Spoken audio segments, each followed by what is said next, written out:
Alright, think about the last thing you really wanted. The raise, the phone, the apartment, the person you were dead certain would finally make everything click into place. And then you got it. And for about a week, maybe two, it was genuinely incredible. The world looked a little brighter. You felt like you'd finally arrived somewhere. And then quietly, without asking your permission, the feeling just drained out of it.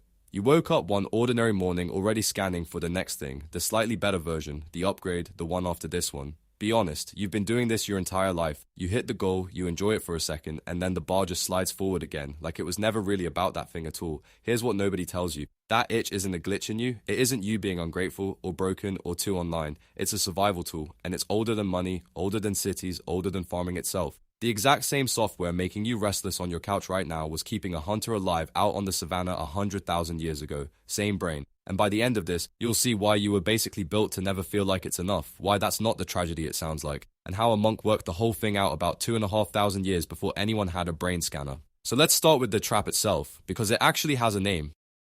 They call it the hedonic treadmill. Picture an actual treadmill. You're pouring out effort, you're sweating, you're working hard, and you're going precisely nowhere. That's your happiness. Here's how the trick works. Your brain doesn't measure how good your life is in some fixed, absolute way. It grades every new thing against whatever you've already gotten used to. So you get the raise, and for a moment, it's a real high. But your baseline quietly climbs up to meet it. The new salary becomes the normal salary. The new car just becomes the car in the driveway, and the thrill fades back down toward neutral, right about where you started, leaving you primed to chase the next rung up. Two researchers, Brickman and Campbell, laid this whole idea out back in 1971. And there's this one study from 1978 that people love to drag out for it. Researchers looked at lottery winners, people who'd just had a giant, life-changing stroke of luck, and found they weren't really any happier than regular folks. And it gets a little worse, because the winners actually got less of a kick out of everyday pleasures, your morning coffee, a good conversation, the small ordinary stuff. Now, fair warning, that was a tiny pretty old study, so don't treat it like gospel.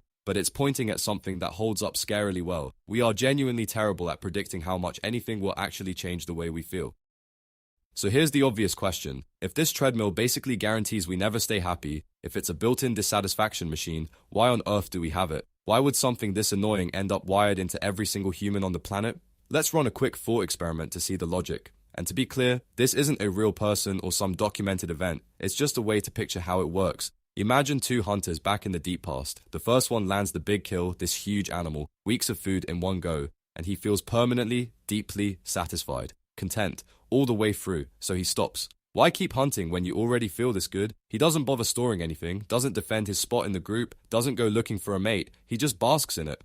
Now picture his cousin. The cousin lands the exact same kill, feels amazing for one single night, and then wakes up itchy all over again. Not enough. So the cousin keeps hunting, keeps storing food, keeps competing, keeps pushing. Here's the brutal part. The meat rots in a few days, the season turns cold, the good times never actually stay good, the win could never be banked. So which of those two ends up with more kids who survive? It really isn't close. The content one fades out of the story. The restless one is your great however many times grandparent. Natural selection didn't select for happiness. Happiness was a lever, not a target. And a permanent sense of enough would have quietly gotten our ancestors killed. So that's the why. But what's actually happening inside your head while you chase? This is where almost everyone gets it completely wrong. You've probably heard dopamine called the pleasure chemical, the little hit of happy your brain squirts out whenever something good happens. That's not really what it does. Dopamine mostly tracks the gap between what you expected and what you actually got. A scientist named Wolfram Schultz mapped this out, watching it fire back in 1997. When something turns out better than you expected, dopamine spikes. When it's exactly what you expected, it stays pretty quiet. And when a reward you were counting on just doesn't show up, it actually dips, like a tiny internal letdown. Sit with what that means for a second. The chemical you thought was about pleasure is really about surprise, about the gap. Close the gap, get precisely the thing you wanted, and it goes quiet on you. And it gets stranger because your brain runs wanting and liking on two separate systems. Wanting, the pull, the craving, the I need that now, runs largely on dopamine. Liking, the actual warm pleasure of having the thing in your hands, runs on a different set of circuits entirely. Which means, and this is the real kicker, you can want something desperately, chase it for months, and then feel almost nothing the moment you finally get it. The wanting and the liking were never the same machine, and the wanting is the one that quietly refuels itself over and over, forever.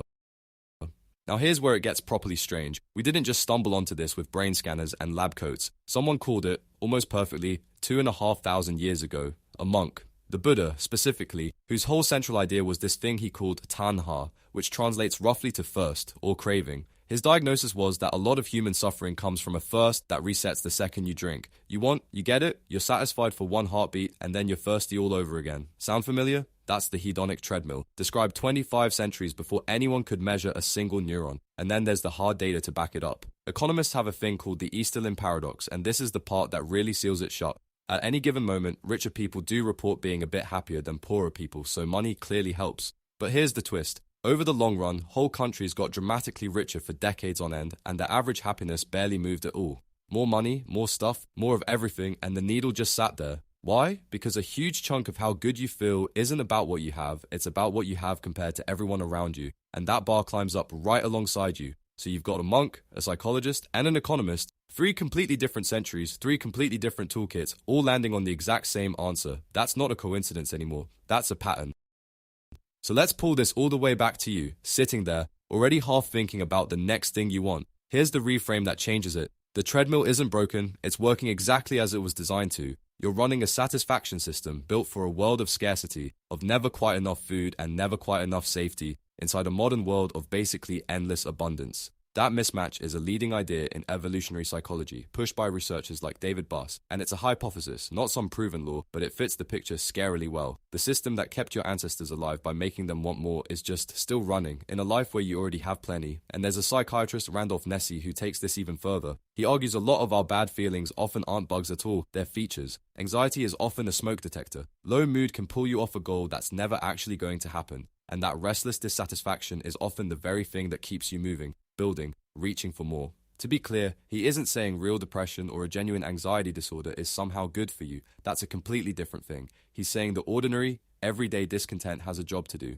So sit with this one. The ancestors who felt truly content, who finally relaxed and stopped reaching, faded out. The restless, never quite satisfied ones are the reason you're here at all. You didn't inherit a happiness machine. You inherited a survival machine, and dissatisfaction is the fuel it runs on. It kept us alive. It just won't let us arrive. But here's the small, quiet win buried in all of it. Once you can actually see the treadmill running, once you can name it for what it is, it loses a little of its grip on you. You can still chase the next thing, just maybe stop expecting it to be the one that finally makes the wanting go quiet. Because it can't. It was never built to. And honestly, once you really get that, you might just enjoy the chasing a whole lot more.